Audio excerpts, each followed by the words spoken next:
আজ কোজাগরী লক্ষ্মী পূজা, শুক্রবার 27শে অক্টোবর 1882 খ্রিস্টাব্দ।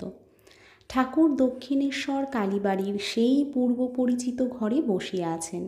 বিজয় গোস্বামী ও হরলালের সহিত কথাবার্তা কহিতেছেন। একজন আসিয়া বলিলেন, কেশব সেন জাহাজে করিয়া ঘাটে উপস্থিত। কেশবের শিষ্যেরা প্রণাম করিয়া বলিলেন, মহাশয়, জাহাজ এসেছে, আপনাকে যেতে হবে, চলুন একটু বেরিয়ে আসবেন। কেশববাবু জাহাজে আছেন, আমাদের পাঠালেন। বেলা 4টে বাজিয়া গিয়াছে। ঠাকুর নৌকা করিয়া জাহাজে উঠিতেছেন, সঙ্গে বিজয়। নৌকায় উঠিয়াই বাহ্যশূন্য, সমাধিস্থ।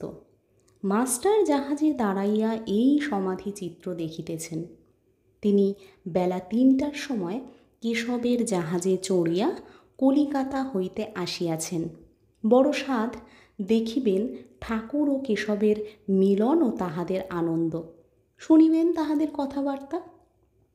কেশব তাহার সাধু চরিত্রে ও বক্তৃতা বলে মাস্টারের ন্যায় অনেক বঙ্গীয় যুবকের মন হরণ করিয়াছেন।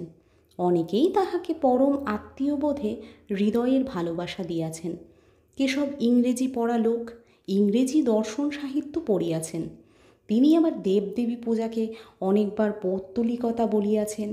এইরূপ লোক শ্রীরামকৃষ্ণকে ভক্তি শ্রদ্ধা করেন, আবার মাঝে মাঝে দর্শন করিতে আসেন।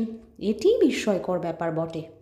তাহাদের মনের মিল কোনখানে বা কেমন করিয়া হইল, এ রহস্য ভেদ করিতে মাস্টারাদি অনেকেই কৌতূহলাক্রান্ত হইয়াছেন।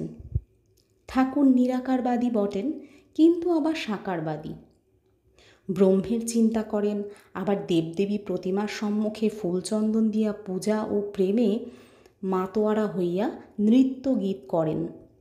খাট বিছানায় বসেন, লাল পেরে কাপড়, জামা মোজা জুতা পরেন, কিন্তু সংসার করেন না।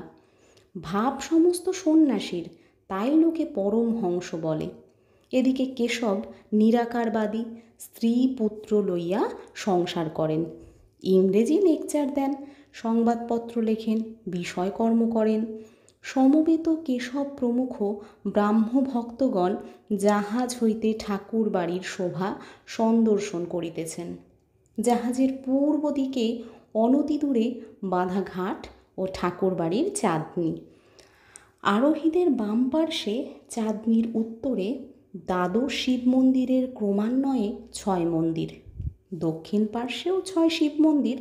শরতের নীল আকাশ চিত্রপটে ভবতারিণীর মন্দিরের চূড়া ও উত্তর দিকে পঞ্চবটী ও ঝাউ গাছের মাথাগুলি দেখা যাইতেছে।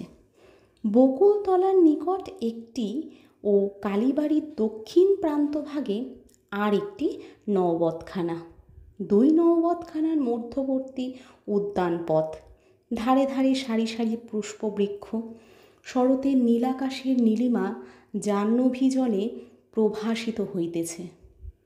বহির্জগতে কোমল ভাব, ব্রাহ্মভক্তদের হৃদয় মধ্যে কোমল ভাব। ঊর্ধ্বে সুন্দর সুনীল অনন্ত আকাশ, সম্মুখে সুন্দর ঠাকুর বাড়ি, নিম্নে পবিত্র সলিলা গঙ্গা, যাহার তীরে আর্য ঋষিগণ ভগবানের চিন্তা করিয়াছেন। আবার আসিতেছেন একটি মহাপুরুষ, সাক্ষাৎ সনাতন ধর্ম। এরূপ দর্শন মানুষের কপালে সর্বদা ঘটে না। এরূপ স্থলে সমাধিস্থ মহাপুরুষে কাহার ভক্তির না উদ্রেক হয়, কোন পাষাণের হৃদয় না বিগলিত হয়।